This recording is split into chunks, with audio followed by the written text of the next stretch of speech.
আচ্ছা চল আমার গার্লফ্রেন্ডকে প্রপোজ করে দেখা। হ্যাঁ বেবি Yes! দাঁড়াও তো। কি ও, আর এই নে, এটা তোর গোলাপ।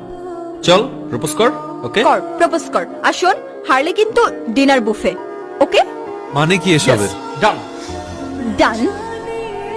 ও পারবে না বুঝছো, এগুলো আজাইরা একদম ইউজলেস। ওকে তাই এইসব প্রপোজ টপোজ হবে না বুঝছো।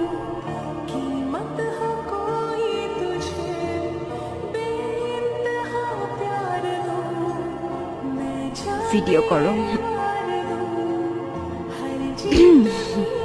নাতাশা, সবাই তোমাকে নাতাশা ডাকে, কিন্তু আমি তোমাকে অন্য একটা নামে ডাকি। সে নামটা যেমন কেউ জানে না, একইভাবে এই বিষয়টা কেউই জানে না যে আমি তোমাকে কতটা ভালোবাসি।